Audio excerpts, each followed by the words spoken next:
High court తుది తీర్పులో Khammam Sri Vinayaka super speciality హాస్పిటల్కు ఊరట లభించింది. Sri Vinayaka super speciality hospital యథావిధిగా బుధవారం తమ వైద్య సేవలను ఈ నెల 30వ తేదీ ఉదయం 10:45 నుంచి తిరిగి ప్రారంభించబడునని శ్రీ వినాయక ఆసుపత్రి మేనేజ్మెంట్ తెలిపారు. తమ ఆసుపత్రిపై జరిగిన ఆరోపణలన్నీ కూడా అసత్య ప్రచారాలేనని అన్నారు. హైకోర్టు తీర్పుతో తమ వినాయక హాస్పిటల్కి ఊరట లభించిందని ఆయన వివరించారు. ఎప్పటికైనా నిజం గెలుస్తుంది అనడానికి హైకోర్టు తీర్పు నిదర్శనమని Sri Vinayaka hospital management, doctor, సిబ్బంది అందరూ ఆనందం వ్యక్తం చేశారు.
Sri Vinayaka super speciality hospital మొన్న 18వ తారీఖున జిల్లా వైద్య శాఖ, ఆరోగ్య శాఖ వారు రిజిస్ట్రేషన్ క్యాన్సిల్ చేయడం జరిగినది.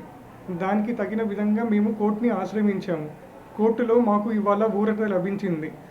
దానికి సంబంధించి రేపటి నుంచి హాస్పిటల్ సేవలు యథావిధిగా కొనసాగుతాయి. ఇంతకుముందులాగే 24 గంటలు జనాలకి అందుబాటులో ఉంటూ మా వైద్య సేవలను అందించడానికి మేము ముందుకు వస్తున్నాము. ఎటువంటి ప్రభావాలకు కానీ, ఎటువంటి ఇబ్బందులకు కానీ గురి కాకుండా మళ్ళీ మా సేవలను కొనసాగిస్తాము.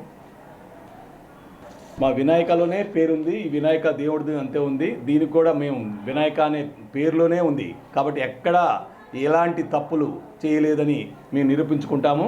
అది ఎక్కడో జరిగింది, అది ఆ జరిగిన దాన్ని మేము విధులకి ఎలాంటి ఇబ్బంది లేకుండా ఆ వినాయక పేరులోనే ఉంది.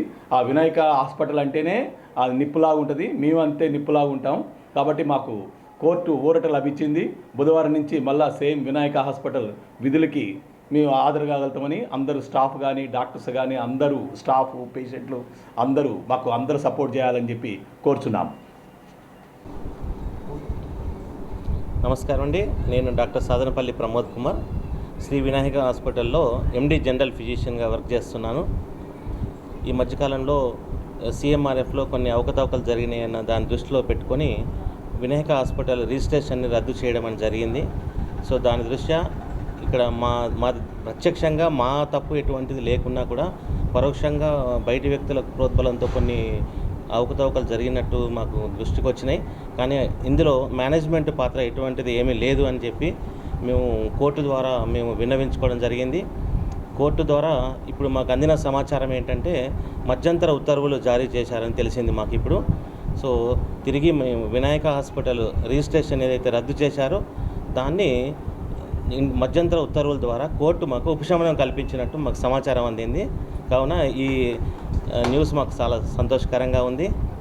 మేనేజ్మెంట్ వారికి ఈ సందర్భంగా మేము హృదయపూర్వక శుభాకాంక్షలు తెలియజేసుకుంటున్నాను.